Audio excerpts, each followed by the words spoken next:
रामचंद्र भगवान की जय। उमापति महादेश सर्वदा। हरि ओम। गुरु ब्रह्मा गुरुर्विष्णु आरती रामायण की ललित ललित की आरती श्री रामायण जी की।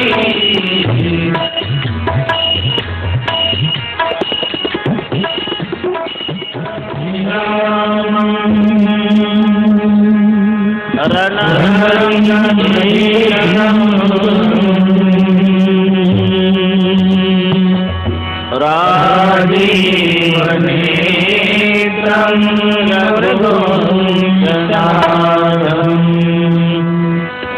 कारुण्यरूपं करुणाकरं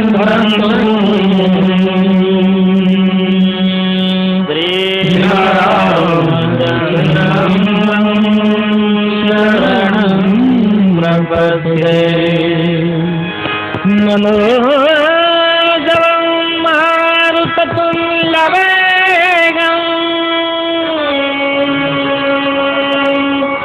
जितेन्द्रियं बुद्धिमतां वरिष्ठं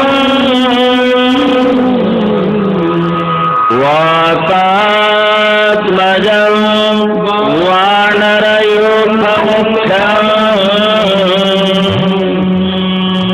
श्रीरामदूतं शरणं प्रपद्ये। श्रीराम जय राम जय जय राम। मना सर्वजन सारे वादन। जय राम जय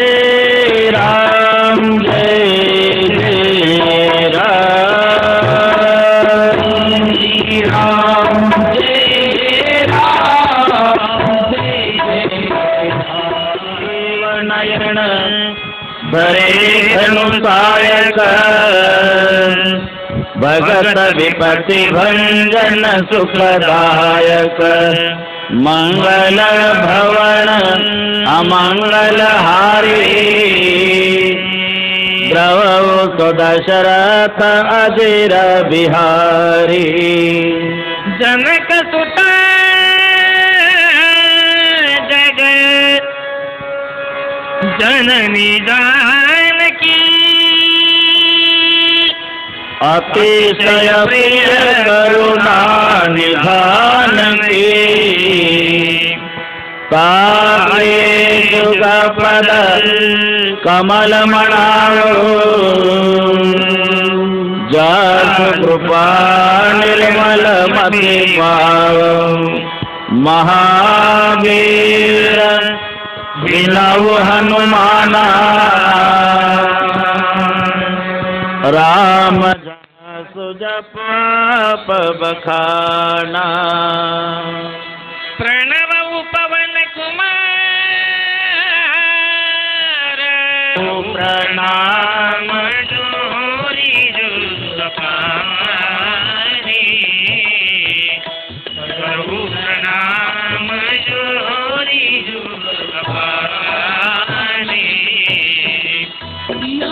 राम में सब जग जाने करहु प्रणाम जोरी जुग पानी।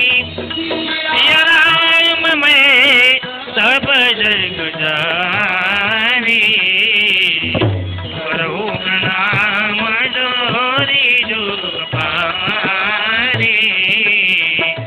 करहु प्रणाम जोरी जुग पानी।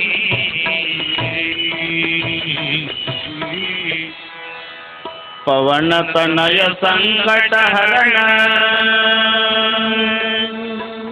मंगल मूर्ति रूप राम लखन सीता सहित हृदय बसव सुरभूप रामायण तुलसी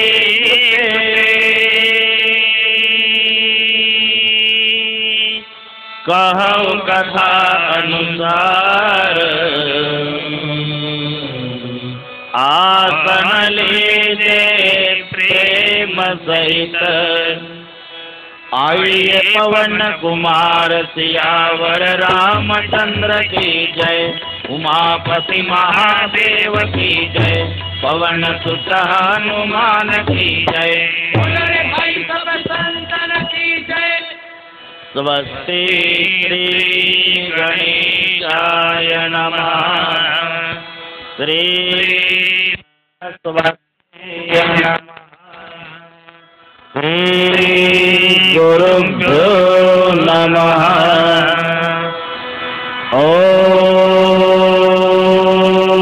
नमो भगवते वासुदेवाय जानकी वल्लभो विजयते रामचरितमानस वर्णानामर्धसंघानां रसानां छन्दसामपि मङ्गलानां च कर्तारो वन्दे वाणी विनायको भवानी शङ्करो वन्दे श्रद्धा विश्वासरूपिणो याभ्यां विना न पश्यन्ति सिद्धा स्वान्तस्समीश्वरम् वन्दे बोधमयं नित्यं गुरुं शङ्कररूपिणं यमाश्रितो हि वक्रोऽपि चन्द्र सर्वत्र वन्दते सीताराम गुणग्राम पुण्यारण्यविहारिणौ वन्दे विशुद्धविद्वानौ कविवर कपीश्वरौ उद्भवस्ते संहारकारिणीं क्लेशहारिणीं सर्वश्रेयस्करे सीतां नतोऽहं रामवल्लभाम्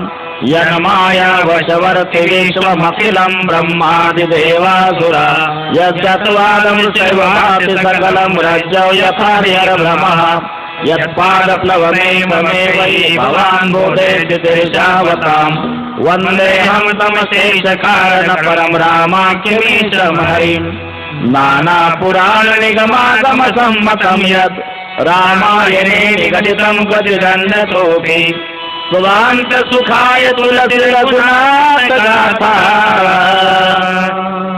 भाषा निबन्धमपि मञ्जुलमातनोति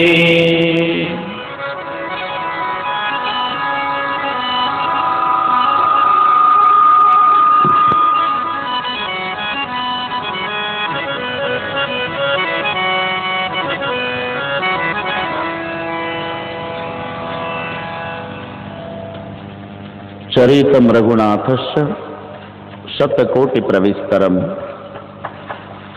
एकैकमक्षरम पुंसा महापातक नाशनम। एक वाणी, एक पत्नी, एक वचनी मर्यादा पुरुषोत्तम प्रभू रामचंद्र जित चरित्र जीवाचं कल्याण करणारा आहे। रामकथा जीवनाची व्यथा कमी करण्यासाठी रामकथा प्रपंचामधल्या सर्व प्रश्नांची उत्तर आहे। रामकथा संसारात तापलेल्या जीवाला शांती प्राप्त करून देणारी आहे, तर रामकथा जीवनामधल्या दुःखाच्या वजावाकीचं एकमेव साधन आहे। असे ही सुरस अविठ पवित्र गूढ श्रीरामकथा आज श्रीराम कथेचा शुभारंभ आहे। पहिला प्रश्न आहे की असा कोण आमच्या देशात आहे की ज्याला रामकथेची कल्पना नाही। लहान मुलांपासून थेट म्हाताऱ्या माणसापर्यंत प्रत्येकाला रामकथा पूर्णपणे माहिती आहे। आज नाही पण 2 दिवसांनी तुम्हाला या गोष्टीचा अनुभव येईल। तुम्ही जेव्हा कथा ऐकायला निघाल तेव्हा तुमचा मुलगा 15-16 वर्ष वयाचा तुम्हाला अडवून प्रश्न विचारू शकेल, का जा रहे हो पिताश्री? राम कथा सुनने। कहाँ? Cotton green. वही राम कथा ना जो 5 साल पहले टेलीविजन पर दिखाई दे रही थी? हाँ वही। तो उसमें क्या सुनने का है पिताजी? आप तो कमाल करते। वो राम कथा तो हम आपको अभी यहाँ बता देते। बताओ बेटे। देखो पिताजी, अयोध्यापति महाराज दशरथ जी को 4 बेटे राम, लखन, भरत, रिपुसुदन, बड़े बेटे राम जी को राजगद्दी मिलने वाली राजगद्दी छीन ली। कई माँ ने भरत बेटे के लिए राम जी को वनवास जाना पड़ा। उनके साथ पत्नी सीता, भाई लखन, सीता का हरण तलाश करते प्रभु आगे निकले। सुग्रीव के साथ मित्रता, सेतु बंधन, रावण को मार डाला, अयोध्या और राम राज्याभिषेक हुआ। तो 1 मिनट के अंदर समाप्त होने वाली ये राम कथा कितने सालों से चल रही है और चल रहेगी। इसका मतलब यही होता है कि राम कथा केवल ऐतिहासिक घटना नहीं, हर आदमी के घर की कथा अने राम कथा है। जिंदगी के हर सवालों का जवाब अने राम कथा है। जीवनामधल्या सर्व प्रश्नांची उत्तर म्हणजे रामायण आहे। कधी विषय चांगला असतो तर वक्ता तसा नसतो, कधी वक्ता चांगला असतो तर विषय तसा नसतो, कधी वक्ताही चांगला नसतो, विषयही चांगला नसतो। इथे वक्ता आणि विषय वक्ते ग्रंथ करते गोस्वामी संत तुलसीदासजी आणि सगळ्यांच्या जीवनातल्या प्रश्नाची उत्तर असा विषय श्री राम कथा। नाहीतर भाषण चाललेलं आहे दारूबंदीवर।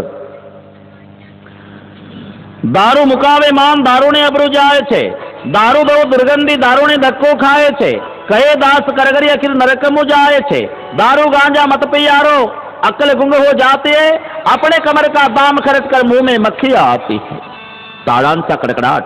लोकांनाही वाटतं यांच्या भाषणानं आपलं गाव व्यसन मुक्तीच्या क्रमांकात नक्की पहिला येणार। हो, पण भाषण चाललं कोणाचं? ज्याला जास्त झाली त्याचं। मग काय सांगतो याही पेक्षा कोण सांगतो याला विशेष महत्व। विषय काय यापेक्षा वक्ता कोण, इथे दोन्ही महत्वाचं आहे। आमच्या जीवनातल्या प्रश्नाची उत्तर ज्यामध्ये आहे ती रामकथा विषय आहे आणि तेवढ्याच तोला मोलाचे ग्रंथ करते संत गोस्वामी तुलसीदास। रामायण के अमर प्रणेता कोमल श्रद्धा सुमन चढ़ाओ। रामायण के अमर प्रणेता कोमल श्रद्धा सुमन चढ़ाओ। रामायण के अमर प्रणेता कोमल श्रद्धा सुमन चढ़ाओ। रामायण के अमर प्रणेता कोमल श्रद्धा सुमन चढ़ाओ। पर्वत के अमर त्याग को, पर्वत के अमर त्याग को प्रीत करो तुम भूल न जाओ। रामायण के अमर प्रणेता कोमल श्रद्धा सुमन चढ़ाओ। पर्वत की अमर त्याग को, पर्वत की अमर त्याग प्रीत करो तुम भूल न जाओ। रामायण के अमर प्रणेता कोमल श्रद्धा सुमन चढ़ाओ। रामायण के अमर प्रणेता कोमल श्रद्धा सुमन चढ़ाओ। रामायण पे तुलसी जब तक रहे मानस की वाणी। रामायण के तुलसी जब तक रहे मानस की वाणी। हर रावण का भविष्य मिटेगा, हर रावण का भविष्य मिटेगा जब तक सीता कल्याणी, जब तक सीता कल्याणी। रामायण के अमर प्रणेता कोमल श्रद्धा सुमन चढ़ाओ। रामायण के अमर प्रणेता कोमल श्रद्धा सुमन चढ़ाओ। पर्वत माफी अमर त्याग को, पर्वत माफी अमर त्याग को प्रीत करो तुम भूल न जाओ। रामायण के अमर प्रणेता कोमल श्रद्धा सुमन चढ़ाओ। रामायण के अमर प्रणेता कोमल श्रद्धा सुमन चढ़ाओ। ग्रंथ करते गोस्वामी संत तुलसीदासजी आणि म्हणून या रामायणाला तुलसी रामायण असं एक नाव आहे। दुसरं एक रामचरितमानस। रामचरितमानस का याचं कारण आहे, रामाचं चरित्र योग्य श्रोता मिळेपर्यंत भगवान शिवजींनी आपल्या मनात ठेवलं होतं आणि योग्य श्रोता पार्वती माता लाभल्यावर ते प्रगट केलं आणि म्हणून त्या ग्रंथाला नाव दिलं रामचरितमानस। दुसरी एक कल्पना आहे मानस सरोवराची उपमा, पण मानस सरोवर उपमेला कमी पडतं, कारण मानस सरोवरामध्ये स्नान करायला जावं लागतं, हे मानस भाविकाच्या घरात येतं, एक फरक। दुसरा फरक, मानस सरोवरामध्ये पाणी आहे, इथे सिद्ध संताची वाणी आहे। मानस सरोवरामध्ये संचार करणारे, विहार करणारे राजहंस आहे, इथं आनंद उपभोगणारे परमहंस आहे. पुन्हा एक फरक आहे, मानस सरोवरामध्ये पाय घसरला तर बुडण्याची भीती आहे, याच्यात जो बुडाला त्याचा बेडा पार आहे. मग यथार्थ नाव दिलाय रामचरित मानस. कोणताही ग्रंथ प्रारंभ करताना गणेश भगवंताचं नमन करण्याची पद्धत गोस्वामी तुलसीदासजी अपवाद नाही, ते सुद्धा प्रथमतः गणेशाला वंदन करतात, नंतर सरस्वतीला. कोणतंही कार्य निर्विघ्नपणे पार पाडण्याकरता गणरायाचं वंदन केलं जातं. गणपती हा विघ्नहर्ता देव आहे, नाही तर गणपती ज्या घरात आहे तिथे सर्कस आहे. आपण विचार करा, भगवान शंकराचे पुत्र गणराया, मग तिथे वाहनाचा मेळ बसत नाही. महादेवाचं वाहन नंदी बैल आहे, पार्वतीचं वाहन वाघ आहे, गणपतीचं वाहन उंदीर आहे, कार्तिक स्वामीचं वाहन मोर आहे, तर महादेवाच्या गळामध्ये साप आहे. वाहनाचा सुद्धा मेळ बसत नाही. नेहमी पार्वतीचा वाघ महादेवाच्या बैलावर टपलेला, कार्तिक स्वामीचा मोर महादेवाच्या गळ्यातल्या सापावर टपलेला, महादेवाच्या गळ्यातला साप गणपतीच्या उंदरावर टपलेला. वाहनाचा मेळ बसत नाही. एवढंच नाही तर मांडीवर पार्वती आहे, डोक्यावर गंगा आहे, मस्तकात उष्णता आहे तर माथ्यावर शीतलता नाम चंद्र आहे. एवढे विरोधाभासी धर्म घरात असताना घर सुरळीत का चाललं याचं उत्तर रिंग मास्टर गणपती आहे, विघ्नहर्ता गणराय आहे. कोणतंही कार्य निर्विघ्नपणे पार पाडण्याकरता गणपतीचं स्तवन केलं जातं. गणेशाला वंदन, माता सरस्वतीला वंदन, पुढे सीतारामाला वंदन, शिव पार्वतीला वंदन. शिव पार्वतीला वंदन करताना याभ्या विना पश्यन्ति सिद्धा स्वांत समीश्वरम श्रद्धा विश्वास रूपिणव भवानी शंकरव वंदे. भगवान शंकराला विश्वास म्हटलेला आहे, तर पार्वती मातेला श्रद्धा. पार्वती श्रद्धा आहे, शंकर विश्वास आहे. शिव पार्वतीला वंदन, राम नामाला वंदन. इतकंच नाही, ज्या अयोध्येत जन्म झाला प्रभूचा त्या अयोध्येला वंदन, अयोध्येतल्या नरनारीला वंदन, शरयू मातेला वंदन, जनकपूरला वंदन, मिथिलापतीला वंदन, सुनैना मातेला वंदन. आता प्रश्न पडला तुलसीदासजीला की अयोध्येमध्ये पहिलं वंदन कोणाला करावं? रामाला. आतून नकार आला, म्हणून पात्र निवडलं पहिलं वंदनासाठी कौसल्या माई. बंधू कौसल्या दिसी प्राची, बंधू कौसल्या दिसी प्राची, कीर्ती दासो सकल जगताची, कीर्ती दासो सकल जगताची. बंधू कौसल्या दिसी प्राची, बंधू कौसल्या दिसी प्राची, कीर्ती दासो सकल जगताची, कीर्ती दासो सकल जगताची. प्रगति हुज रघुपति सितार, रघुपति सितार, विश्व सुखद कल कमल तुतारो, विश्व सुखद कल कमल तुतारो. बंधु कौसल्या दिसी प्राची, बंधु कौसल्या दिसी प्राची, कीर्ती दासो सकल जगताची, कीर्ती दासो सकल जगताची. बंधु कौसल्या दिसी प्राची, बंधु कौसल्या दिसी प्राची, कीर्ती दासो सकल जगताची, कीर्ती दासो सकल जगताची. बंधव कौसल्या दिसी प्राची. पहिलं वंदन कौसल्या माईला आहे. कोणी किती मोठा झाला तरी तो आपल्या मातेपेक्षा मोठा होऊ शकत नाही. सबसे बडी है माँ, माँ से बढ़कर कोई नहीं, वो देती है दुआ. एकच माहिती आहे आईला आपल्या बाळाला आशीर्वाद देणे. सबसे बडी है माँ, जगामध्ये मातेपेक्षा श्रेष्ठ पात्र असू शकत नाही. म्हणून ज्याची आई मरण पावली त्यानं समजावं आपल्या सुखाचा समुद्र कोरडा झाला, सुखाचा समुद्र आटला ज्याची आई वारली. कौन सी है वो चीज जो यहाँ नहीं मिलती, सब कुछ मिल जाता है लेकिन माँ नहीं मिलती. जीवना सर्व मिळेल, आई मिळणार नाही. सर्व मिळे परंतु पुन्हा न मिळे आई. आणि पहिलं वंदन कौसल्या माईला. बंधू कौसल्या दिसी प्राची, सुमित्रा मातेला वंदन, कैकई मातेला वंदन, दशरथजीला वंदन. संत तुलसीदासजींचा नियम आहे, बिनु सतसंग न हरी कथा. प्रयाग नावाचं क्षेत्र आहे, ज्या क्षेत्रामध्ये एक थोर महात्मे भारद्वाजी सारखे निवास करतात. माघ मेळाच्या निमित्ताने अनेक संतांचं येणं जाणं, ज्ञानाचं आदान प्रदान, शास्त्र चर्चा, गंगेमध्ये स्नान आणि शेवट पूर्णाहुतीचा दिवस. एक महात्मे भारद्वाजीकडे आले असताना भारद्वाजी आसनावरून उतरतात आणि स्वतः त्या महात्म्याला आसनावर बसवतात. भारद्वाजी श्रोत्याच्या रूपात खाली बसले आणि आसनावर ज्या महात्म्याला बसवलं त्या महात्म्याचं नाव याज्ञवल्क्यजी आहे. भारद्वाजी श्रोत्याच्या रूपात खाली बसलेले आहे आणि श्रोत्याच्या रूपातल्या भारद्वाजीनं अतिविनयानं याज्ञवल्क्यजीला एक विनवणी केली, बाबा कितने दिनों से यहाँ रहता हूँ, शास्त्र की चर्चा, ज्ञान का आदान प्रदान, लेकिन मेरा एक संशय नहीं गया. नाथ एक संशय बडमोरे. हा संशय प्रत्येकाला आहे, नास्तिकालाही संशय आहे, आस्तिकालाही संशय आहे. देव मानत नाही त्यालाही संशय आहे आणि जो देव मानतो त्यालाही संशय आहे. जो देव मानत नाही त्याला विचारा, तो म्हणतो मानत नाही पण मनात येतं की घर चालवायला कोणी करता असतो म्हणजे एवढं चालतं याचाही कोणी नियंता असला पाहिजे.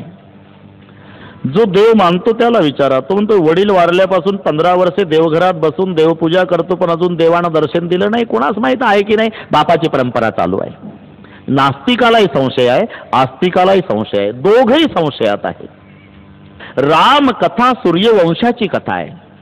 मग सूर्यवंशाच्या कथेला सूर्याची उपमा न देता चंद्र किरणाची उपमा का दिली?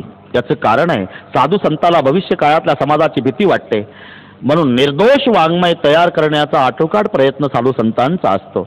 जर उपमा सूर्याची दिली असती तर सूर्याच्या बाबतीत प्रिय अप्रिय भाव आहे. नाही तर इथे आमचे सगळे वारकरी सांप्रदायिक मंडळी बसलेली आहे आणि त्यांना हे प्रमाण पाठ आहे. रेड्याच्या मुखातून वेद बोलवला हे प्रमाण झालेलं आहे. रेड्या मुखे वेद बोलविला, गर्व द्विजांचा हरविला, रूपे प्रगटला ज्ञानोबा माझा. मग रेड्याच्या मुखातून वेद बोलवला हे नाथ महाराजांचं प्रमाण होऊन गेलेला आहे अभंग. पुन्हा काही वर्षानं निळोबा रायाला म्हैसी पुत्रा मुखे बोलवणे श्रुती असं लिहिण्याची गरज काय? याचं कारण भविष्य काळाच्या समाजाची भीती. निळोबा रायाला वाटलं रेड्याच्या मुखातून वेद बोलवला हे खरं असलं तरी पुढे जास्त विद्वान लोक जन्माला येतील आणि त्यांचा वेळ जाणार नाही, तेव्हा फावल्या वेळामध्ये उष्ण्या तंबाखूला उष्णा चुना मळून साधू संतांच्या अभंगावर आक्षेप घेतील. तुम्हाला काय वाटतं? रेडा म्हणजे जनावर? अरे रेड्या आडनावाचे कोणी ग्रहस्थ असावे आणि त्यांच्या मुखातून ज्ञानोबानं वेद बोलवला असावा, काढा तंबाखू असं कोणी पुढे भविष्य काळात 2003 साली सुपीक डोकं चालवल म्हणून निळोबा रायाला लिहावं लागलं उष्ण्या तंबाखू आल्या. आडनावाचा रेडा नाही, म्हैसी पुत्रा मुखे, म्हशीचा पुत्र म्हशीचा. तसं याज्ञवल्क्यजीला वाटलं याला उपमा सूर्याची द्यावी तर सूर्याच्या बाबतीत प्रिय अप्रिय भाव आहे. कारण सूर्याचं ऊन थंडीच्या दिवसात 9 वाजता बरं वाटतं आणि दुपारी वैशाख महिन्यात 2 वाजता नकोसं वाटतं. म्हणून रामचरित्राला उपमा सूर्याची द्यावी तर रामायण श्रावण महिन्यात गोड वाटतं आणि भाद्रपदात डोकं उठतं. ही भानगड नसल्यामुळे उपमा सूर्याची नाही. बरं रामकथेला उपमा चंद्राची सुद्धा नाही. चंद्राची का उपमा नाही? याचं कारण आहे, चंद्राला काळा डाग आहे.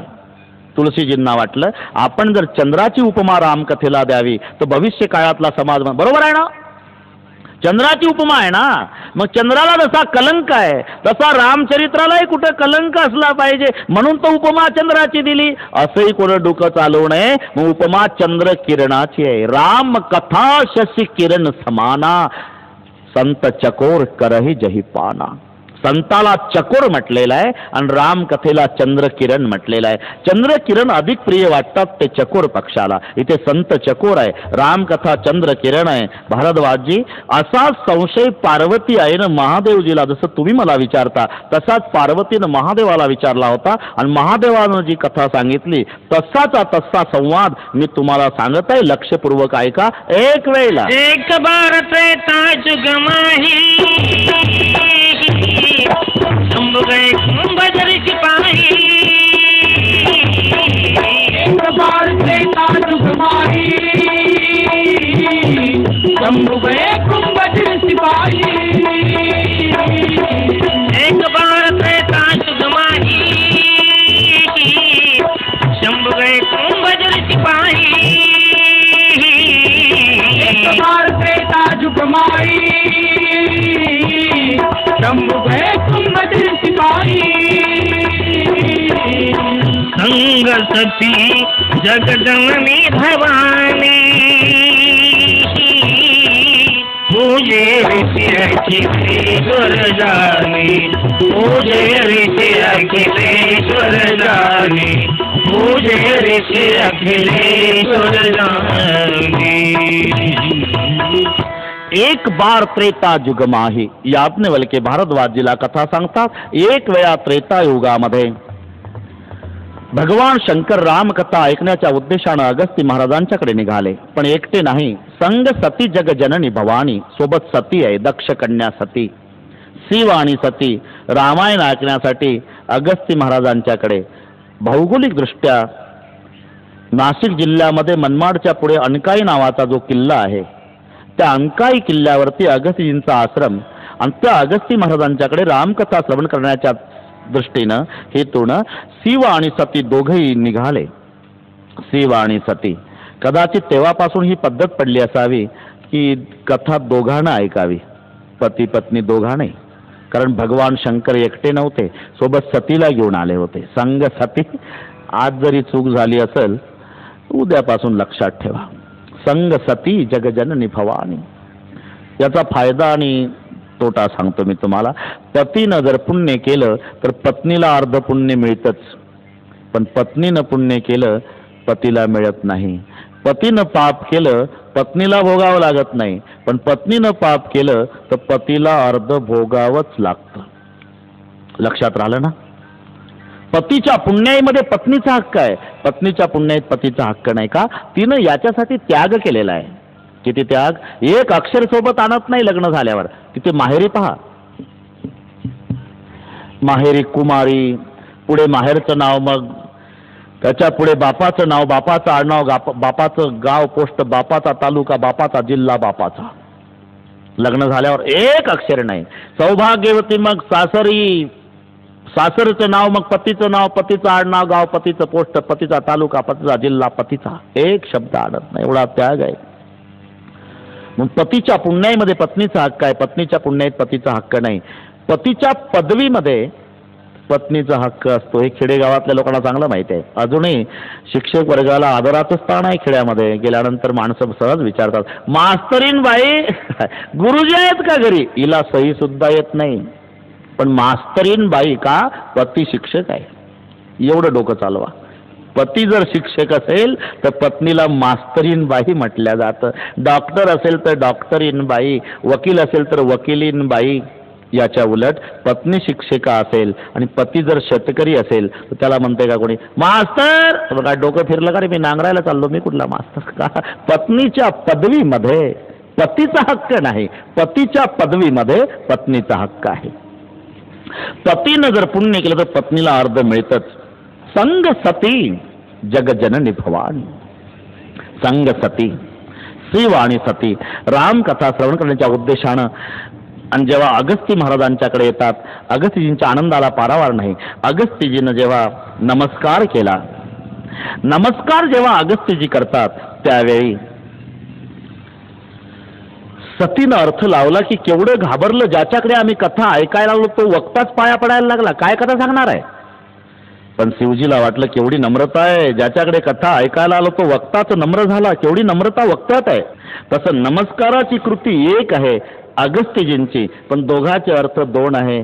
शिवजीला वाटलं केवढी नम्रता, वक्ता नमस्कार करायला लागला, सतीला वाटलं हे आताच लागलं पाया पडायला, काय कथा सांगणार आहे? असे दोघांना दोन अर्थ लावले। कथा श्रवणाला बसले, कथा लक्षपूर्वक ऐकली महादेवजीनं, सतीनं ऐकली नाही।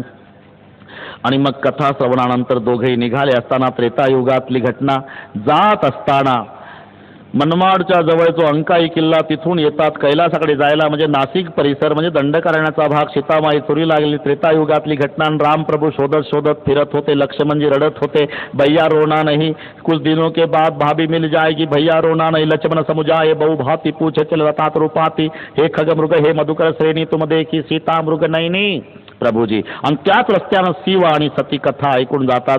शिवजीला वाटलं काय योग आहे, ज्याची कथा आपण ऐकली ते माझं इष्टदेव श्रीराम दर्शन द्यायला पुढं आलं. पण जाऊन दर्शन घ्यावं तर आपल्यासोबत विद्वान बापाची मुलगी आपली पत्नी आहे. कारण सतीच्या बापाचं नाव दक्ष. दक्ष का मतलब आहे चतुरता. विद्वान बाप की बेटी. इथंही डोकं चालवल की झालं. आता आमचाही बुवा बिघडला, ते बायकोसाठी रडतं, त्याला हे देव समजून पाया पडतं. म्हणून महादेवाला पाया मोठे मोठे नापात झाले, इथं नाही पाया पडता आलं. पुढे गेल्यानंतर खूप दूर गेल्यावर अष्टसात्विक भाव आवरता आले नाही. नेत्रातून अश्रू वाहू लागले, रंग रोमांचित झालं, कंठ दाटून आला. महादेवाचे हात जोडल्या गेले आणि पाहून मुखातून शब्द निघाले, सच्चिदानंद घन परमात्मा आपकी जय हो, जय हो, जय हो. सतीने विचारलं, प्रभु 3 बार सच्चिदानंद घन परमात्मा आपकी जय हो, जय हो, जय हो 3 बार कहते हो कौन थे? सती, जासु कथा कुंभ दरसी गाई, भगति जासु मैं मुनी सुनाई, सोई मम इष्ट देव रघुवीरा. आपण ज्याची कथा ऐकली अगस्ती महाराजांच्याकडे ते माझं इष्ट देव श्रीराम होतं. राम? हाँ. अगस्ती महाराज तो प्रवचन बताते थे राम ब्रह्म है. हाँ, अगर राम ब्रह्म है तो ब्रह्म को वियोग कैसा और वियोगी ब्रह्म कैसे? उसको मालूम नहीं कि मेरी पत्नी कौन चुरा कर ले गया, वो अज्ञान की भांति ढूंढ रहा है ब्रह्म को. वियोग कैसा, वियोगी ब्रह्म कैसे? जो तुम्हारे मन अति संदेह तो की न जाय परीक्षा लेव. महादेवजी म्हणतात, सती जर तुला संशय आहे जात का नाही परीक्षा घ्यायला? आणि तुम्ही, मी तोपर्यंत वटवृक्षाच्या सावलीत बसतो. महादेवजी बसले आणि सती परीक्षा घ्यायच्या उद्देशानं निघाली. पण सतीने विचार केला आता माध्यम काय वापरावं, म्हणून सती सीता झाली. कारण काही काही गोष्टी किती झाकण्याचा प्रयत्न करा तरी प्रगट झाल्याशिवाय राहत नाही. अशा बऱ्याच गोष्टी. तारों के तेजों में चांद छुपे नहीं, सूर्य छुपे नहीं, बादल छायो, ऋण पड़े थे बिरज छुपे नहीं, तारा छुपे नहीं, मंगन आयो, चंचल नारी के नैन छुपे नहीं, हित छुपे नहीं, कित दिखाए. कवि गंगा कहे सुनशाह कबर, कवि गंगा कहे सुनशाह कबर, कर्म छुपे नहीं बहुत लगायो, कर्म छुपे नहीं बहुत लगायो. तारों के तेजों में चांद छुपे नहीं, सूर्य छुपे नहीं, बादल छायो, ऋण पड़े थे रज्जु छुपे नहीं, तारा छुपे नहीं, मांगन आयो, चंचल नारी के नैन छुपे नहीं, पीठ छुपे नहीं, पीठ दिखायो. तारों के तेजों में चांद छुपे नहीं, किती तारे चकाकले तरी चंद्र लपत नाही, मेघांची फळी आकाशात दाटली तरी सूर्यप्रकाश लपत नाही, रीड पडे ते रजपूत छुपे नहीं, दाता छुपे नहीं, मांगन आयो. कितीही नाटक केला तरी सतीला ओळखलं राम प्रभूने. मेरे पिता शंकर कहाँ है? सती भयभीत झाली, डोळे मिटले, पुन्हा उघडले, बघितलं तिथे राम नाही, लक्ष्मण नाही. पुन्हा डोळे लावले, पुन्हा उघडले, राम लक्ष्मण सीता बसलेले. पुन्हा डोळे मिटले, पुन्हा उघडले, राम सीता सिंहासनावर आहे तर 33 कोटी देवता सेवा करतात. पुन्हा डोळे मिटले, आता तिथे कोणी नाही. म्हणून भयभीत झालेली सती महादेवजीकडे यायला निघाली. इकडे महादेवजी अंतर्यामी, त्यांनी विचार केला की माझी माता सती सीता होऊन गेली, आता हिच्यासोबत पत्नीत्वाचा संबंध ठेवणं जगातल्या भक्तीच्या नात्याला कलंक आहे.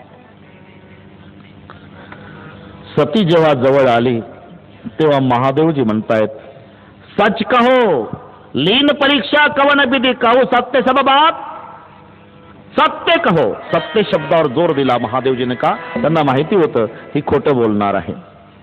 सच कहो कैसी परीक्षा ली, धडधडीत खोटं बोलली. कछून परीक्षा लीन गुसाई, किन प्रणाम तुमरे नाही. परीक्षा वगैरे काही घेतली नाही. फरक एवढाच आहे, तुम्ही दुरून नमस्कार केला आणि मी जवळ जाऊन नमस्कार केला. धडधडीत खोटं, आपल्या सौभाग्याजवळ खोटं बोलली. मग महादेवजी निघाले. अंतर्यामी महादेवाला सगळे कळलं होतं. ही माझी माता सीता होऊन गेलेली आहे. हिच्यासोबत पत्नीत्वाचा संबंध ठेवणं जगातल्या भक्तीच्या नात्याला कलंक आहे. म्हणून मनोमन प्रतिज्ञा केली, या देहात असेपर्यंत हिच्यासोबत मी पत्नीचा संबंध ठेवणार नाही. आकाशवाणी झाली, धन्य हो शिवजी, आप जैसी प्रतिज्ञा करने वाला दुनिया में दूसरा कोई नहीं है. आकाशवाणीचे शब्द ऐकल्यावर सती म्हणाली, अशी कोणती प्रतिज्ञा तुम्ही केली तर आकाशवाणी झाली? महादेवाला वाटलं विविध हिला आताच सांगावं, तुझा त्याग केला तर हिला दुःख होईल. विविध इतिहासातल्या गोष्टी सांगत सांगत शिव आणि सती दोघं कैलासापर्यंत आले. कैलास पर्वतावर डाव्या भागाला जे नेहमीच सतीचं आसन होतं ते स्वतः महादेवाने उचललं आणि पुढे मांडलं. सांगितलं, सती अब सामने बैठो. सतीनं ओळखलं, डाव्या भागाला बसण्याचा माझा अधिकार संपला. माझ्या पतिदेवानं माझा पत्नीत्वाचा त्याग केला. कृतीतून त्याग. मग पुढे सती, महादेवजी बसले, समाधी लागली. बरेच हजार वर्ष समाधीस्थ आहे भगवान शिवजी. इतक्यात एक घटना घडली. दक्ष महाराजांना प्रजापती पद प्राप्त झालं. पद आणि मद हे शब्द जवळजवळचे आहे. पचा म करायला खर्च येत नाही. पच्या डाव्या कोपऱ्याला शून्य लावलं की लगेच म होतो आणि त्या शून्याला अभिमान म्हटलेला आहे. पदाचा जेव्हा अभिमान धारण करतो माणूस त्याचं रूपांतर मदात होत असतं. मदात, म्हणून पद आणि मद. बस दक्ष महाराजांनी विचार केला, आता मला प्रजापती पद प्राप्त झालेलं आहे. मोठं या आयोजन यज्ञाचं करावं आणि सर्वांना निमंत्रण द्यावं, पण महादेवाला बोलवू नये म्हणजे आपला मागचा बदला. मागचा म्हणजे थोडं कारण होतं, काही फारसं मोठं नव्हतं. ब्रह्मसभेमध्ये सगळे बसले असताना भगवान शिवजी सभेमध्येच बसलेले होते, पण ध्यानस्थ होते. इतक्यात दक्ष महाराज आले, सर्व उठून उभे राहिले. पण शिवजीला माहिती नाही कोण सभेत आलं म्हणून ध्यानामध्ये असलेले शिवजी तसेच बसून राहिले. सर्वकडे लक्ष गेलं जेव्हा जावयाकडे, अरे सगळे उठून उभे राहिले माझ्यासाठी. दक्ष म्हणाले, माझ्या जावयाला काय तकलीफ होती, हा का नाही उठून उभा राहिला? जे मानाला हपापलेलं असतं ना, ऑफिसमध्ये गेल्यावर किती कर्मचारी उठून उभे राहतात, तिकडे पाहत नसतं नेमकं कोण बसलं, तिकडे डोकं चालवतं. तसं दक्ष महाराजांनी महादेवाकडे बघितलं. सर्वे मला सन्मान देतात, माझा जावाई का नाही उठला? बदला घेईल याचा बदला म्हणून यज्ञाचं आयोजन आहे. सर्वांना निमंत्रण दिली, भगवान शंकराला नाही. आणि ताकीद केली, हे पहा माझा जावाई शंकर भगवान मानी पुरुष आहे, तो येणार नाही निमंत्रणाशिवाय. पण माझी कन्या सती कदाचित येईल, तिचा कोणी सन्मान करेल, तिच्यासोबत बोलेल, त्याचा शिरच्छेद करण्यात येईल. इकडे भगवान शिवजीची समाधी. बरेचसे देवता जेवण करून कैलास मार्गे विमानं नेतात आणि समाधी संपल्यावर लक्ष सतीचं विमानाकडे गेलं. सतीनं विचारलं, प्रभू ही विमानं? हा देवी, तुझ्या बापाकडे यज्ञ आहे, सर्वांना निमंत्रण पण आपल्याकडे नाही, म्हणून आपल्याला हे कळावं की नेमकं तुम्हाला डावललं, यासाठी विमानं कैलास मार्गे येतात. मग मी जाऊ माझ्या पित्याकडे? नाही सती, कारण निमंत्रणाशिवाय जाऊ नये. महादेवजी सांगतायत, पार्वते सती 4 ठिकाणी निमंत्रणाशिवाय जाता येतं. 4 ठिकाणी. मित्राकडे, मित्राला निमंत्रणाशिवाय जाता येतं. गुरुच्या घरी शिष्याला निमंत्रणाशिवाय जाता येतं. मायबापाच्या घरी पुत्राला निमंत्रणाशिवाय जाता येतं. आणि भगवत कार्यात भक्ताला निमंत्रणाशिवाय जाता येतं. भगवत कार्यात भक्ताला, गुरुच्या घरी शिष्याला, मित्राच्या घरी मित्राला आणि मायबापाच्या घरी पुत्राला निमंत्रणाशिवाय जाता येतं. हे ऐकल्यावर सती म्हणाली, तेच तर म्हणते मी, माझ्याच बापाकडे ना. मग महादेवाच्या लक्षात आलं की कायदा आपल्याकडेच फिरला. ठीक आहे सती. आणि मग 2 शिवगण सती समवेत दिले आणि सती 2 शिवगणा समवेत आपल्या पित्याच्या घरी येते. पिता भवन जब गई भवानी, पिता भवन जब गई भवानी, पिता भवनी जब गई भवानी, पिता भवनी जब गई भवानी. छत्रांत काहून सन्मानी, छत्रांत काहून सन्मानी, पिता भवन जब गई भवानी, पिता भवन जब गई भवानी दास का हमने सन्मानी दास का हमने सन्मानी पिता भवन जब गई भवानी पिता भवन जब गई भवानी सादर गली मिली माता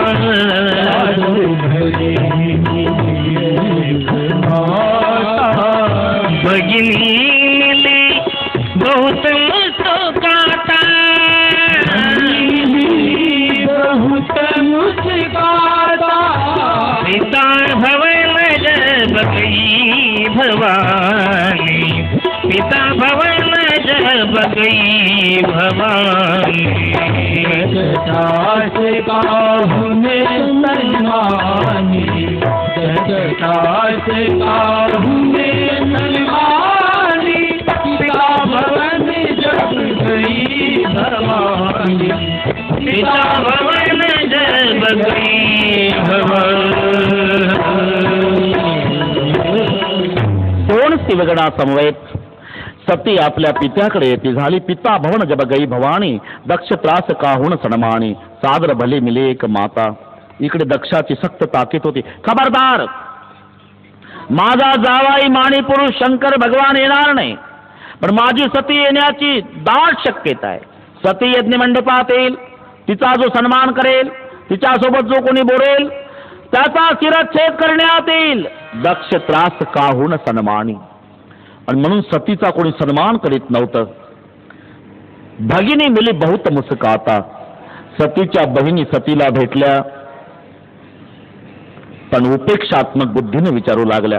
श्रीमंत घराण्यातल्या सगळ्या बहिणी सतीला विचारते. एक बहीण पुढे आली. सती, काय दे तुझ्या पतीने काय घर बीर बांधलं का? अजून तिथंच राहतं जिथं माणसं विनाकारण गर्दी करत नाही तिथं. तर महादेवाचा निवास तिथं आहे. कुठे? जिथे माणसं विनाकारण गर्दी करत नसतात तिथे. स्मशाने श्वाकरी डासमर हरपिशाच्या सहचर. लाजली सती. दुसरी पुढे आली. सती, काय ताई, ते पाणी पडायचं थांबलं का तुझ्या पतीच्या डोक्यावरचं का अजून पडतंयच पाणी? तिसरी पुढे आली. सती, काय ताई, काही कपडे बिपडे घालतो का तुझा पती अजून पहिल्यासारखाच फिरतो? चौथी पुढे आली. सती, काय ताई, काय लॉकेट बिकेट केलं का अजून मेल्या माणसाचे मुंडकेच गळ्यात घालून फिरतो? पाचवी पुढे आली. सती, काय ताई, कोणत्या कंपनीचं पावडर लावतो तुझा पती? भगिनी मिली बहुत मुस्काता, पण सादर भली मिली एक माता. आई आहे शेवटी. आई घाबरली नाही, कडकडून बिलगली. दक्षाची सक्त ताकीद होती. जो सन्मान करेल त्याचा शिरच्छेद करण्यात येईल. पण आई आहे. प्रेम म्हटलं की त्याला म्हटलं जातं प्रेम जिथं भय नाही. हे सूत्र लक्षात घ्या. आणि भय असेल तर समजा ते प्रेम नाही, नाटक आहे प्रेमाचा. प्रेम आणि भय या दोन गोष्टी एकत्रित येऊ शकत नाही.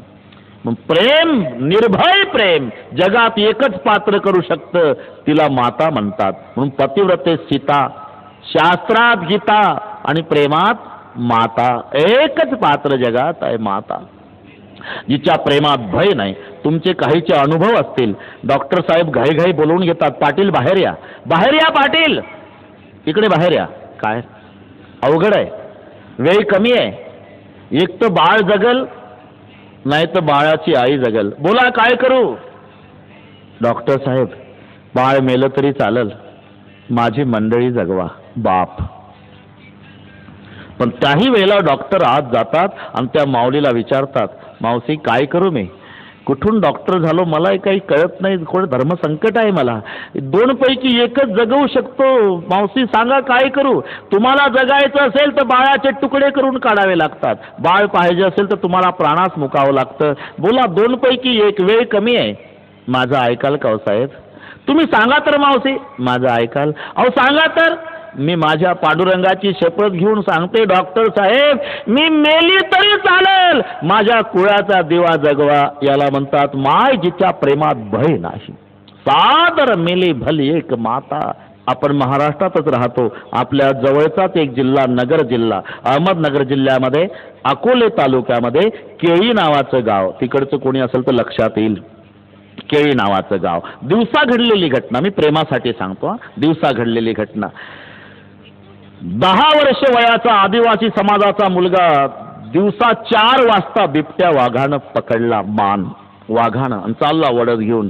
पण गाठी गाठीचं लुगडं नेसलेली माय धावली आणि बाळाच्या मांड्या धरल्या. मांड्या किती अंतर आहे, मान वाघाच्या तोंडात आहे आणि बाळाच्या मांड्या आईच्या हातात आहे. डरकाळी फोडली तरी मोठ्या मोठ्या शिकाऱ्याची बंदूक खाली पडते, पण आईच्या हातात मांड्या आहे. वडत चालला वाघ आईला आणि त्या बाळाला नेलं दरीत. जोरात दाबलं, बाळ मरून पडलं. जीप काढून जाग्यावर तडफडून मेलं बाळ आणि वाघ 5 फुटावर दरीतच ते दृश्य पाहत बसला. पण वाघानं त्या माऊलीवर हल्ला नाही केला. अजून त्या प्रेताच्या मांड्या धरूनच माय बसलेली एकटी. आता तिघच आहे, 5 फुटावर वाघ, मरून पडलेलं बाळ आणि मांड्या धरून बसलेली माय. चित्र डोळ्यापुढे आला, दरीतली घटना.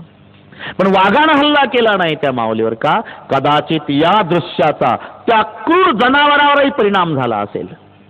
ते मनातून विरघळलं असेल, म्हणत असेल माँ मुझे मालूम नहीं था माँ का बेटे पर इतना प्यार होता है. अगर ये मुझे पहला पता होता माँ तो ये जानवर ये गलती नहीं करता माँ, मैं तेरे प्रेम के आगे हार गया हूँ माँ. मग वाघानं हालचाल केली नाही. पण बाप आरडावरडा ऐकून जो बाप पळत आला दरीमध्ये आणि त्यानं बघितलं आपलं बाळ मरून पडलेलं, उचलतो तेवढा दगड बापानं उचलला वाघावर. दगड उचलल्याबरोबर वाघानं नुसती डरकाळी फोडली. डरकाळी फोडली की बापाच्या हाताचा दगड पडला. माझा दृष्टांत संपला. बापाच्या हातातला दगड खाली पडला, पण मायच्या हातातल्या मांड्या नाही सुटल्या. प्रेम त्याला म्हणता जिथं भय नसतं भय. इथे दृष्टांत आहे, सादर मेली भली एक माता. जरी दक्षानं सक्त ताकीद केली होती, खबरदार सतीचा सन्मान करेल, त्याचा शिरच्छेद करण्यात येईल, पण आईनं मानला नाही कायदा. आई भेटली लेकीला आणि मग जेव्हा सती पुढे आली, यज्ञाच्या मध्यभागी आल्यावर शंकराला पूजेचं स्थान दिसलं नाही आणि सती रागावली. ब्रह्मवृंदांनो, ज्या यज्ञामध्ये महादेवाला स्थान नाही तो यज्ञ पूर्ण होऊ शकत नाही. माझ्या पित्याला तुम्ही सांगायला पाहिजे होतं, पण माझ्या पित्यानं तुम्हाला अधिक दक्षिणा देऊन लोभात पाडलं असेल. हे प्रायचित्त तुम्हालाही भोगावं लागेल. सुनहु सभासद सकल मुनिंद, ये सुनी जिन शंकर निंदा, तो भलु तुरत लहब सब काहू, श्री भांति पतिता पपिता.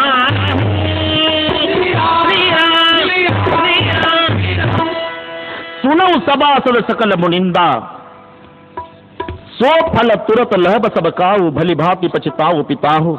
आणि पुढे जेव्हा सती आली, जो माझा पिता भगवान शंकराला मानत नाही त्याच्यापासून झालेला देहही मी ठेवणार नाही. आणि म्हणून सतीनं तजे हो तुरत देहते हे तू उर दरिचंद्र मौल वशके तू असं काही जोग अग्नि तनुजारा. भयऊ सकल मखहाकारा. सती जळून भस्म झाली. पण सतीची एक वासना होती, मरताना जन्मोजन्मी शंकरपती मिळावे. तुलसीजी कहते वासना पुनर्जन्म का कारण होता है. जन्म घेणे लागे वासनेच्या संगे. मग तीच सती पुढच्या जन्मी मैना माता आणि हिमालयाच्या पोटी जन्माला आली. तिचं नाव पार्वती. हिमालयाकडे एक महात्मा आलेले, नारायण. बस यावरून कळलं तुम्हाला कोण आले. नारदजी आले. नारदाला हिमालयाने बसायला आसन दिलं आणि आसन दिल्यानंतर पार्वतीला बोलवून घेतलं. सांगितलं, नारदजी माझ्या मुलीचं भविष्य सांगा. नारदाने भविष्य सांगायला सुरुवात केली. नारद म्हणतात, हिमालया शैल सुलक्षण सुता तुम्हारी, अतिशय सुलक्षणी कन्या आहे हिमालया. हिचं नामचिंतन करणाऱ्या महिला सुद्धा पतिधर्माचं पालन करतील. ही साक्षात जगन्माता तुमच्या पोटी जन्माला आली. अतिशय सुलक्षणी कन्या आहे, अतिशय सुलक्षणी. म्हणजे 4-2 गुण वाईट आहे हिमालया. वाईट म्हणजे हिला जो पती मिळणार आहे, मग तर कान टवकारले मावे बापानं जावयाचं वर्णन ऐकायला. हा सांगा नारदा, त्याचं काळीवर शेत नाही, पांढरीवर घर नाही, त्याचा कोणी वैरी नाही, त्याला कोणी मित्र नाही, त्याला बहीण नाही, त्याला भाऊ नाही, त्याला माय नाही, त्याला बाप नाही, त्याच्या अंगावर कपडा नाही, जोगी जटिल अकाम नग्न अमंगल वेश. कोण्या मायबापाला हे वर्णन ऐकावं वाटेल जावयाचं? काळीवर शेत नाही, पांढरीवर घर नाही, त्याचं कोणी बहीण भाऊ नाही, त्याला मित्र नाही, कोणी शत्रू नाही, बहीण भाऊ नाही, माय बाप नाही, त्याच्या अंगावर कपडा नाही, जोगी जटिल अकाम नग्न अमंगल वेश. असं स्वामी यही कळमिलय परहस्त सुरेश.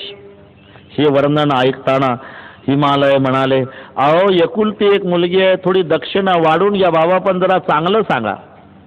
हे कोई जबकी बातें नहीं हिमालय परहस्त सुरेख. हे वर्णन ऐकताना हिमालय मैनेच्या डोळ्यात अश्रू आले दुःखाचे, पण पार्वतीच्या डोळ्यात आनंदाचे. का? पार्वतीनं विचार केला की हे वर्णन महादेवाला जुळतं, म्हणजे या जन्मी मला भगवान शंकर पती मिळतील. नारदजी जातात, पण जाताना सांगतात हिला तपश्चर्या करावी लागेल असं सांगून नारदजी निघून गेले. आणि मग पार्वती माता दुसऱ्या दिवशी पित्याची परवानगी घेऊन तपश्चर्या करण्याच्या हेतून अरण्यात गेलेले आहे. घनघोर खडतर तपश्चर्या पार्वती आईने केली.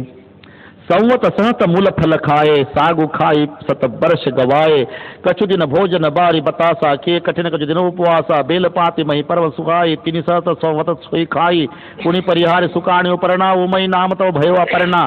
काही 1000 वर्षे पाणी, 1000 वर्षे वायू, 1000 वर्षे फळ, 1000 वर्षे पाला, पुढे पाला खायचा बंद केला म्हणून नाव अपर्णा. काही माणसं म्हणतील महाराज 1000 1000 1000 1000 सगळे आकडे 1000 जे सांगता, 1000 वर्षे पाणी, 1000 वर्षे फळ, 1000 वर्षे पाला, सगळे आकडे तपाचे 1000 वर्षाचेच आहे. तर पार्वतीचं लग्न कोण्या वयात झालं?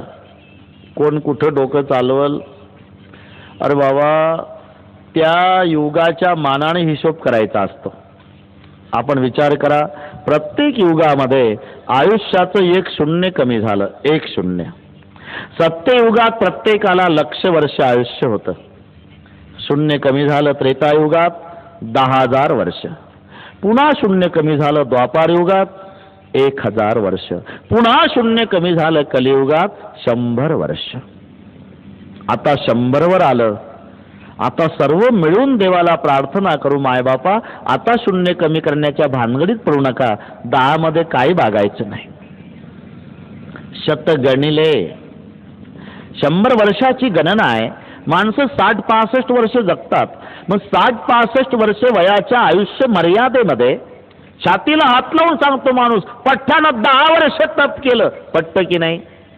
मग 60 वर्ष वयवालं मर्यादा आपली मनुष्य जन्माची आता 60 वर्षाची, 65 वर्षाची, 100 म्हणायची आहे नुसतं. त्याच्यात 10 वर्ष तप केल्याचं जर पटतं तर 1,00,000 वर्ष आयुष्यामध्ये 2-4 हजार वर्ष पार्वती तपास गेलं, तुमचं माझं काय जातं?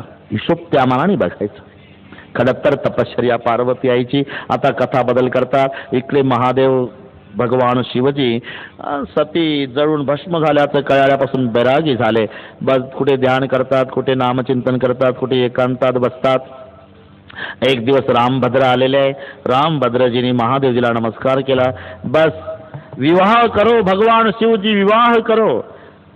हाथ जोड़ले. नहीं रामभद्र जी, एक बार देख लिया संसार, दोबारा नहीं देखने का. शहाणी माणसं पुन्हा पुन्हा घोड्यावर बसण्याच्या भानगडीत पडत नाही. एक बार संसार देख लिया, दोबारा नहीं देखने का. मेरी आज्ञा है.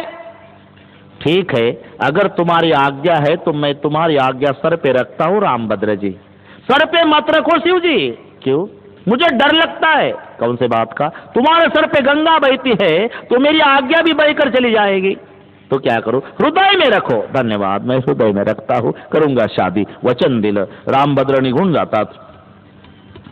एक दिवस सप्तर्षींना बोलवलं भगवान शिवजींनी. सांगितलं, सप्तर्षी पार्वतीची परीक्षा घ्या.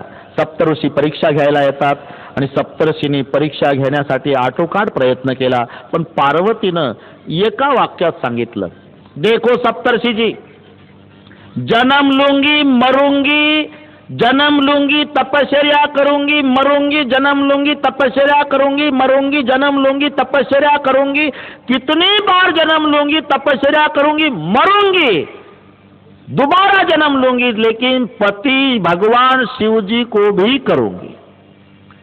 सप्तर्षि खुश झाले, बस देवी कल्याण हो, हम परीक्षा लेने आए थे सप्तर्षि, अब हट छोड़कर अपने पिता के घर चले जाना देवी, असं सांगून सप्तर्षि निघून जातात। दुसऱ्या दिवशी पार्वती माता पिता बोलवायला आल्यामुळे हिमालयाकडे निघून गेली। सप्तर्षी महादेवाकडे येतात आणि महादेवजीच्या पुढे सप्तर्षी पार्वतीचं वर्णन करतात आणि सर्वांगाचे कान करून महादेवजी ऐकू लागले।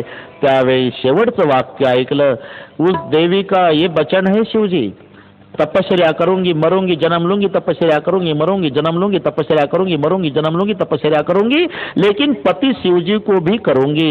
या शेवटचं वचन ऐकता ऐकता महादेवजीची समाधी लागली। सप्तर्षी निघून जातात, महादेवजी समाधिस्थ आहे, त्यांच्यावर परिणाम कामदेवाचा होईना। मग कामदेव दाट पाल्याच्या वटवृक्षाच्या फांदीमध्ये लपून बसलेले, पुष्पाचा धनुष्यबाण, कुठे आम्रवृक्ष आहे पण या रामायणामध्ये देखी रसाल बिटप बरसा, वटवृक्षाच्या दाट पाल्याच्या फांदीवर तेही परत चढेऊ मदन मनमाखा, सुमन चापणे सरसंधाने अतिरिक्त ताके सबन लगी ताणे, छाडे विषम विषक उर लागे। अनुसंधान केलं, धनुष्याची दोरी ओढली, पुष्पाचा धनुष्यबाण आणि बाण सुटला, महादेवजीच्या वक्षस्थळावर येऊन आदळला। छाड़े विषम विषक उर लागे, छुटी समाधि संबुत बजागे। सफेद नयन वाले सफेद नेत्र वाले शिवजी जिधर उधर देख रहे, कौन है समाधि भंग करने वाला, कौन है, कहा चुप कर बैठा है, कौन है जिन्होंने मेरी समाधि भंग की। आणि त्या वटवृक्षाच्या फांदीवर दृष्टी स्थित झाली कामदेव आहे। तिसरा नेत्र उघडला, तव शिव तिसरा नयन उदारा, चितवत काम भय जरिचारा, जाऊन भस्म झाला। तिसऱ्या नेत्राच्या द्वारा काम जाळला का, कामाचा नंबरही तिसरा आहे म्हणून तिसऱ्या नेत्राच्या द्वारा तिसरा नंबरचा काम जाळलेला आहे।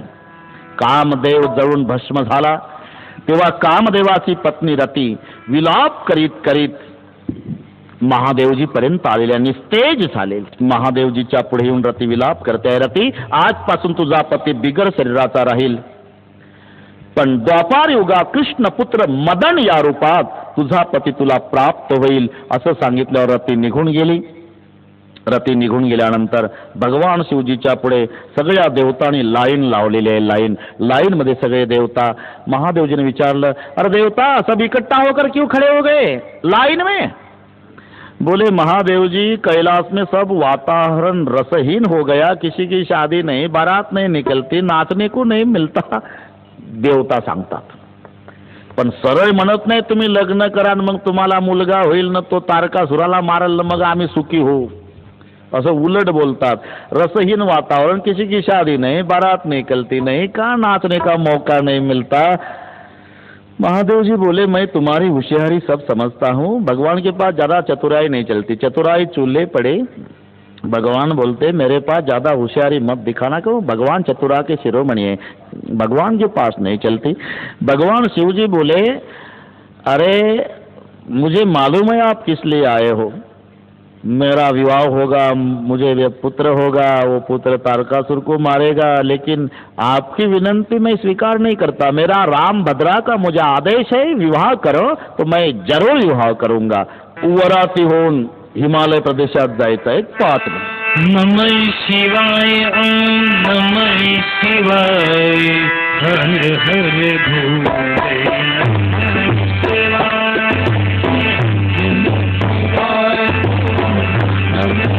शिवाय, हर हर भोले नमः शिवाय, शिवाय, शिवाय, हर हर भोले, शिवाय।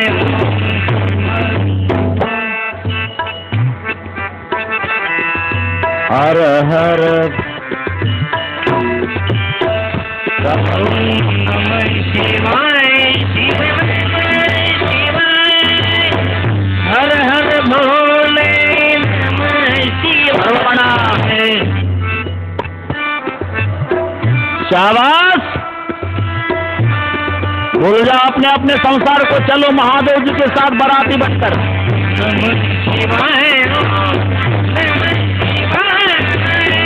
हर हर भोले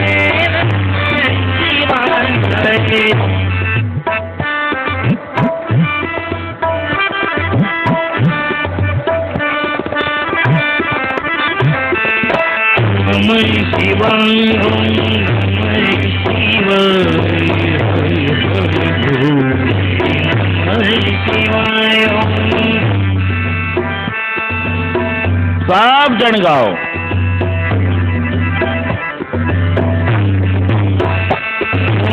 गंगाधराय शिव गंगाधराय हर हर भोले नमः शिवाय।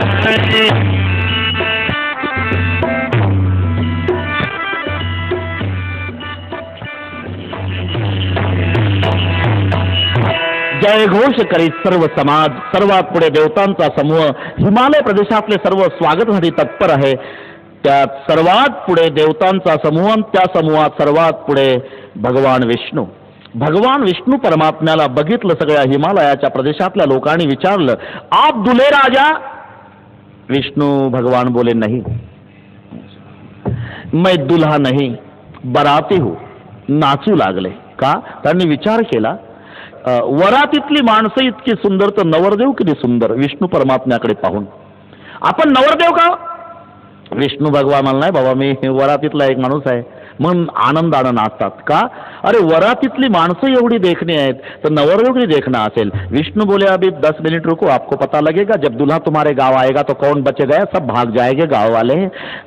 यांचं स्वागत झालं आणि मग जेव्हा जयघोष करीत भगवान शंकराचा सगळ्या समाज भूतवेताळाच्या समवेत आला, सगळ्यात पुढे लहान लेकरं होती, लहान लेकरं। त्या मुलांनी बघितलं आणि आपापल्या घरी जाऊन सांगतात, पिताजी माताजी दरवाजा बंद करो माँ, जिन्होंने ज्यादा पुण्य किया होगा वही बचेगा।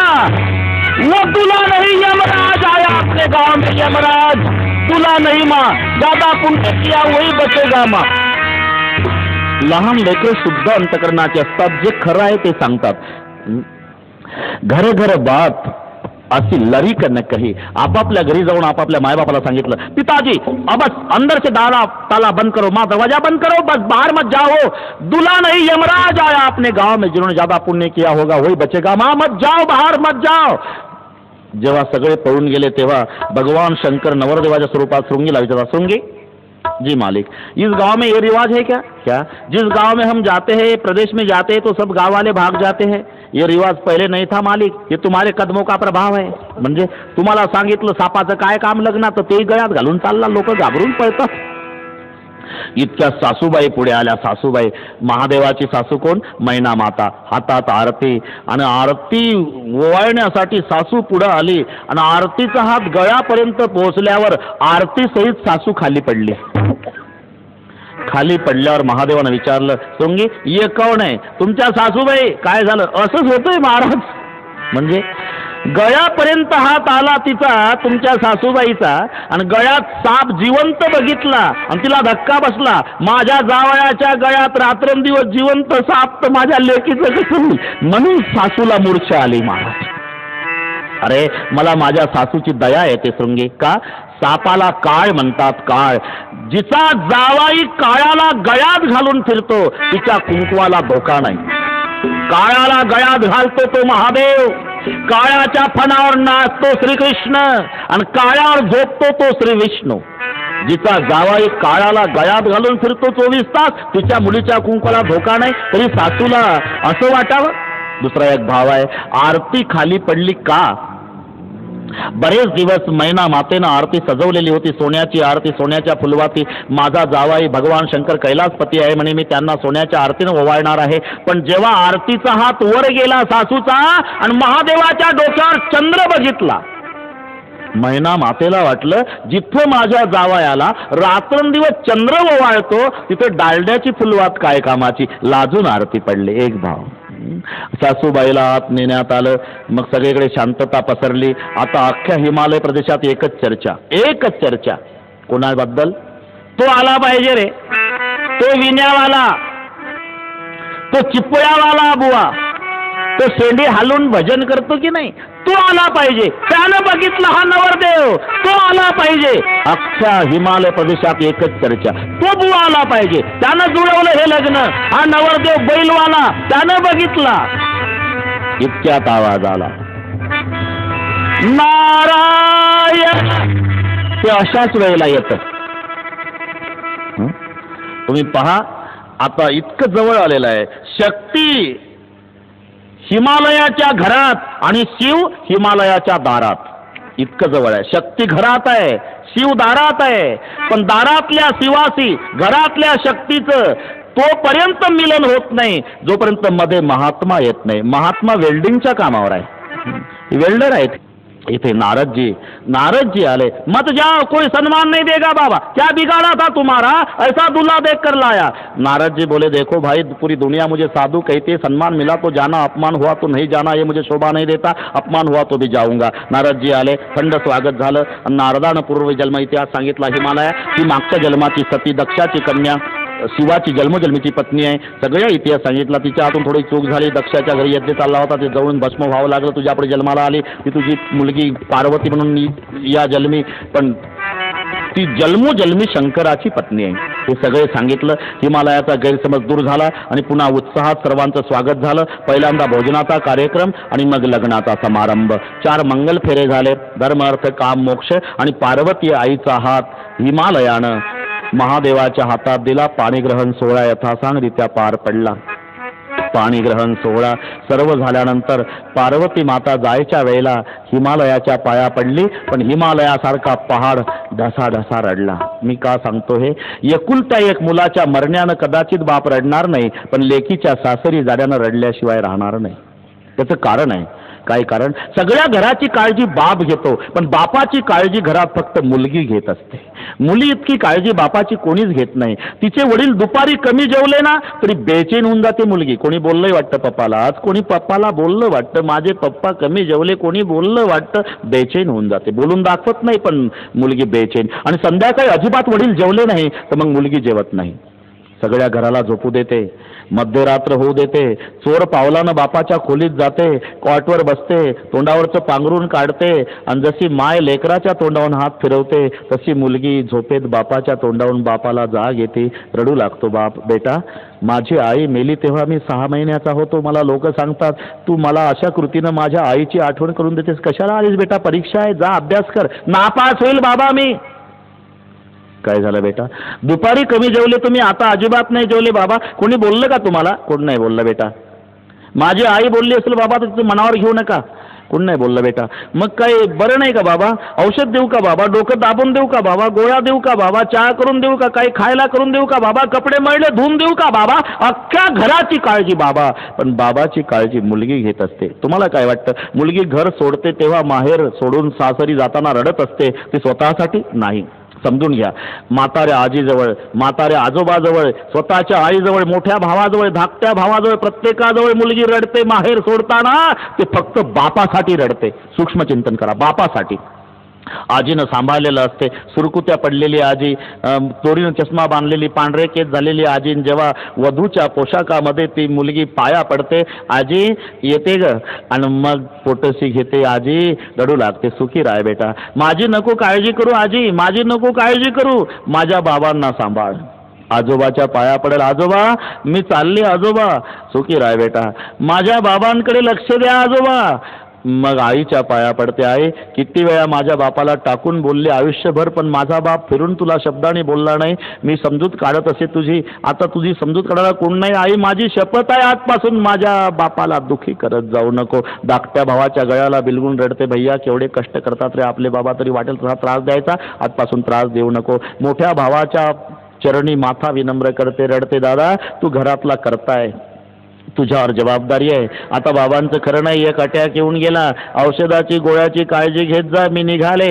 बस कन्या जब घर छोड़ती तो केवल अपने बाप की भलाई चाहती है. कण्वासारखा मुनी रडला शकुंतलेसाठी, जनकासारखा विदेही राजा रडला सीतेसाठी, हिमालयासारखा पहाड रडतो आज पार्वतीसाठी. सामान्य माणसं रडतात, यात काय नवला. एरवी पुरुष रडला तर माणसं नावं ठेवतील, बांगड्या भरणा.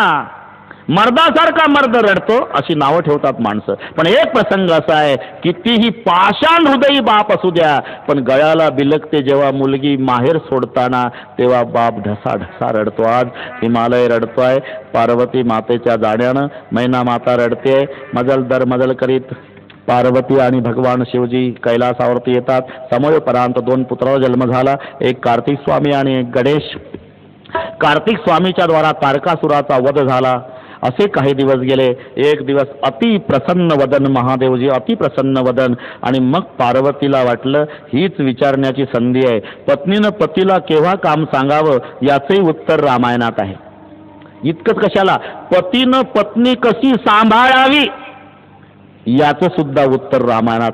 प्रभु क्या देवी, मुझे गत जन्म की याद है, मैं आपकी पत्नी दक्ष कन्या, मेरा नाम सती था, आपके साथ राम कथा सुनने के लिए अगस्त जी के आश्रम में आए थे. अगस्त की सरलता का मैंने गलत अर्थ लगाया, करा ध्यान से नहीं सुनी, आपका कहना नहीं माना, मेरे पिता के आगे चल रहा था, दोबारा जजना पड़ा. मेरा जन्म हिमालय की गोद में, मेरा सद्भाग्य, इस जन्म में आप पति मिले. लेकिन एक जन्म लिया प्रभु तो भी संशय नहीं गया.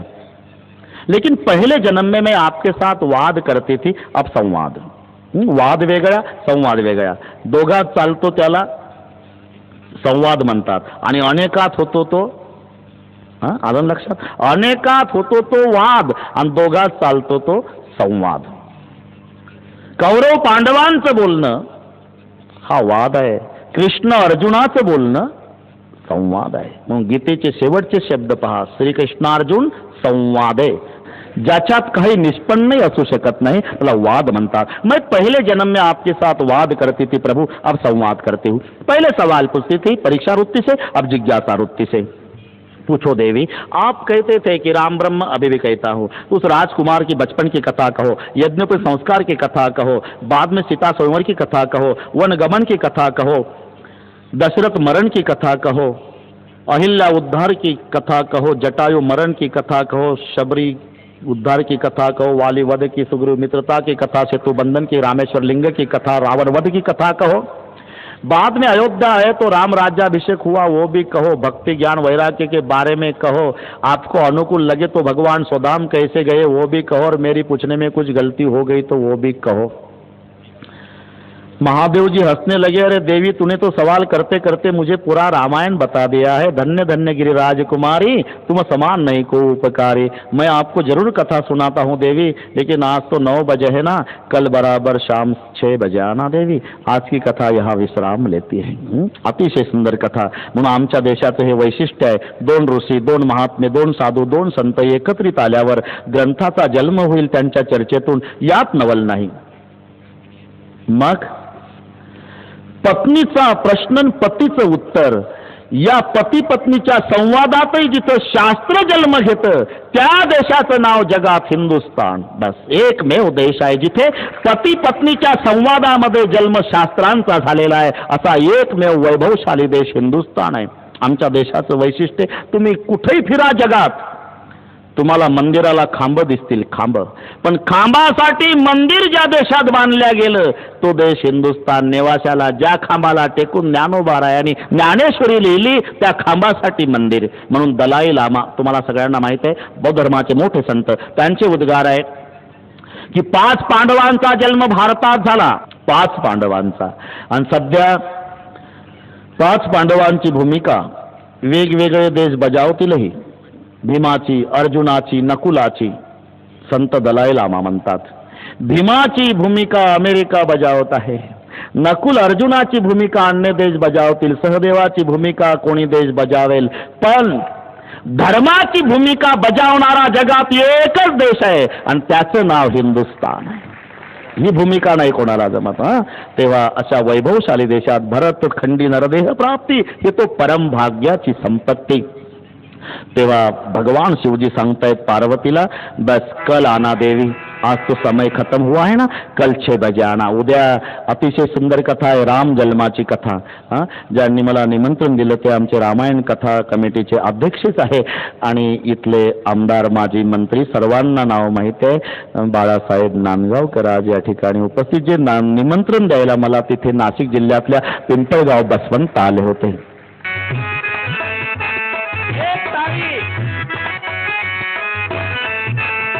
चिल्लर नाही ठोक.